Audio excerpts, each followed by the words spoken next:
So Hasselback, where does it even come from? Can anybody fact check Hasselback for me? Like Hasselback potatoes, but like who was like Captain Hasselback of the Hasselback regiment? David Hasselback. Don't hassle the Hasselback.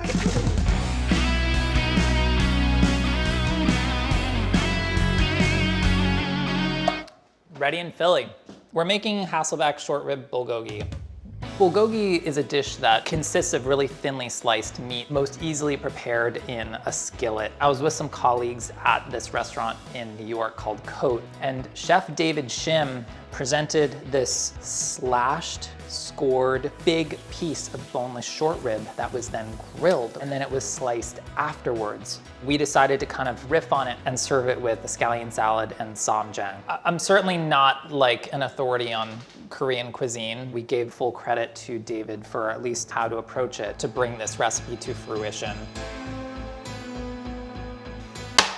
Anywho, boneless short rib is like a wonderful cut of meat that you can basically treat almost like a steak. You're looking for something that has really nice intramuscular marbling. Fat over on the ends isn't really gonna do that much for you. I'm gonna take this and I'm gonna sort of bisect it down the long axis here. That's gonna create two pieces of meat that are gonna be a lot more manageable to grill. Here's where the Hasselback part comes in. Hasselback, I think, originally appeared in the context of creating lots of slashes across the surface of a potato to create extra surface area. And more surface area means more edges that can char, can turn crispy. Working at a 45-degree angle to the meat, I'm gonna slash down, maybe a third, no more than a half of the way through the total thickness of the meat. I'm not cutting all the way through. So we've opened it up on this side, but this is where things get interesting. We flip it over and we score down the other side, but keeping the orientation the same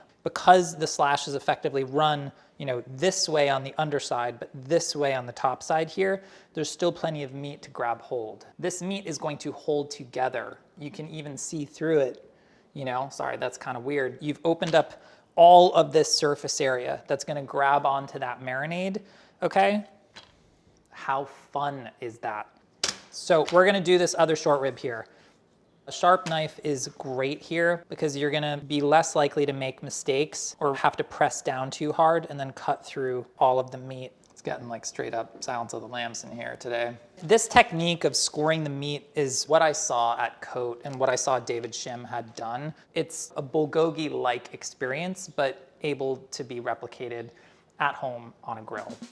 Let's get into our marinade. The marinade is very comparable, but not necessarily a traditional bulgogi marinade.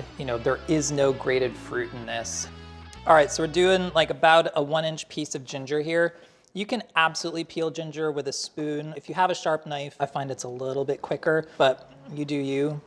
I'm gonna use this microplane to finely grate it. It's a really easy way to just completely break down garlic, ginger, so you don't have to sit there and chop things and get stuff all over your board. When it comes to marinades, the ones I lean on most are the ones that contain ingredients that have tons of concentrated flavor that can act on meats and vegetables alike very quickly. Elements like a 1/4 cup of soy sauce, 2 tablespoons unseasoned rice vinegar. What was that even for? Jesus, I didn't even think it was on. Brown sugar, toasted sesame oil. All right, so I have gochugaru going in. Gochugaru is kind of a mild crushed red pepper flake. The issue with using standard crushed red pepper flakes is that it very often, if not always, includes the seeds. And the seeds are a source of tons of heat. When you take the seeds out of the equation, like this is seedless. It's just the walls of the chili peppers without the seeds. It's warm, nuanced, and fruity, and even just like a touch sweet on its own. This is not gonna be super spicy. So we have like a very concentrated marinade, and this isn't gonna need to marinate for that long. It's such a concentrated set of flavors that I can just kind of leave it in this bowl, submerge everything and massage it in, and it's totally fine. Okay, cool. All right, let's go light the grill. There's nothing like charcoal in terms of flavor and in terms of the level of intensity of your heat.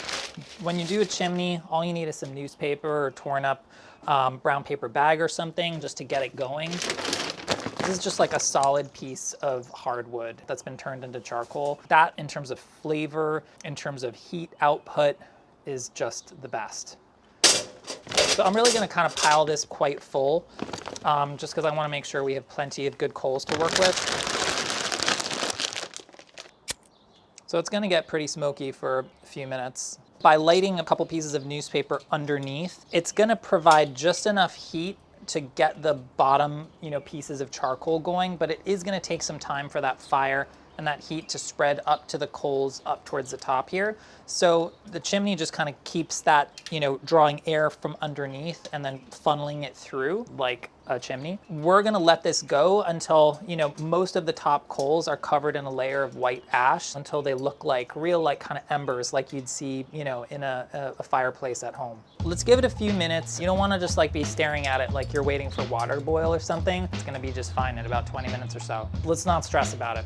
Next up, we're making ssamjang. This is kind of a dipping sauce slash condiment, that appears very frequently with dishes in which you have like sam, where you have like lettuce wrappers, around some kind of grilled or roasted meat.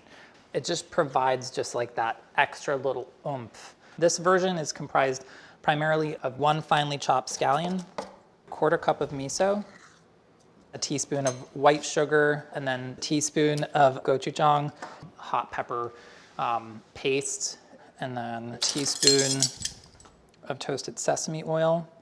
And then we're gonna do about that same amount of toasted sesame seeds. This is a really simple condiment. The Korean version of miso is doenjang, and forgive my pronunciation. Miso is a reasonably okay stand-in for doenjang. We just happen to use miso because it's very widely available. All right, I'm also gonna do like a really small, teensy splash of water in there, just to loosen it slightly.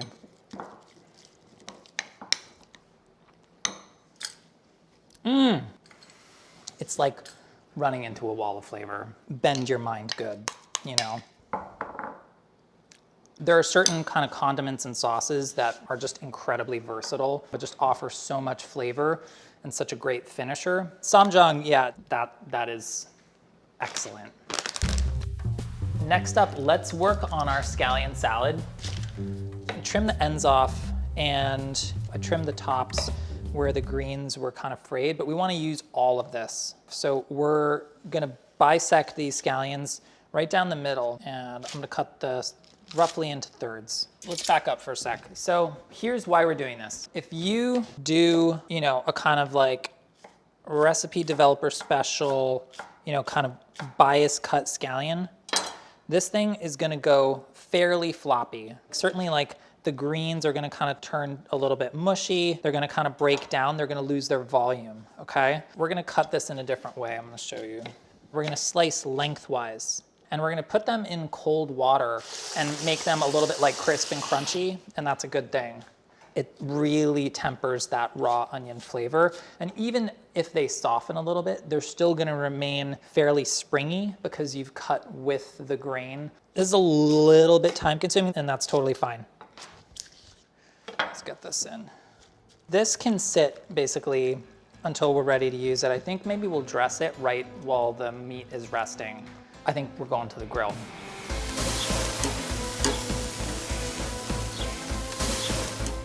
Okay, so meat is out of the marinade. All right, okay, hold on.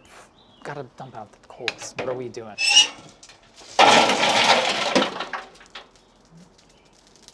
Nice. So just gonna give that a minute to heat up. Oh, it's hot. We only need light salt. I don't wanna overdo it because there's a lot of really salty elements in there, okay? So this is going on. I'm gonna salt the backside. Obviously we're getting a little more color down this end. I'm flipping, we're gonna rotate, even it out a little bit. You can see how those slashes are really kind of opening up as the meat contracts down. You know, it's not gonna be quite so long when it's done cooking, and all that surface area is gonna turn into these wonderfully charred little meat nubbins. So now we're gonna rotate. So normally prepared meat for bulgogi, it's like very thinly sliced and it'll be like big fat pieces. Those thin slices of meat are very easy to fall through the grates. This is 2 pieces that you have to manipulate. So it just makes it way more manageable. Nubbins. See those juices that are coming up? That means the meat's like at about like medium rare in there. I think we've got like all the color we want. Yeah, but we're good to go. Beautiful.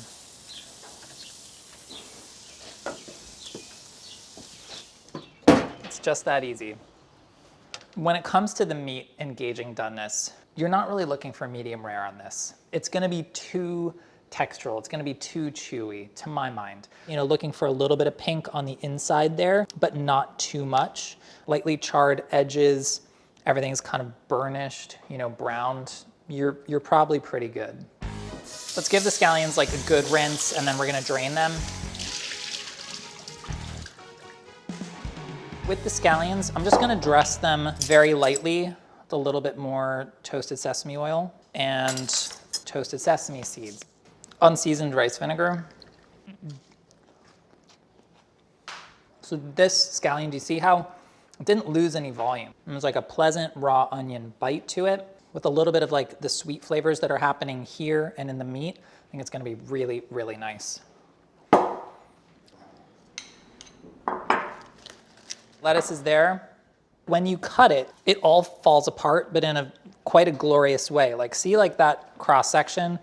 The second you cut this way, you've cut through the meat already in 2 different dimensions, that it all kind of comes apart into these kind of crispy, wonderful nubbins of happiness. Hi. Great, all right, so I need to start eating this. I'm just gonna do it up right here. I'm doing like Som style, something like that. That's what I'm here for. Nice. I'm just going right in.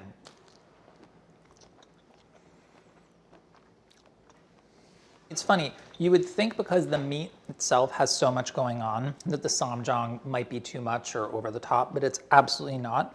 You need an additional kind of salty, intense, slightly sweet thing to kind of pull it all together.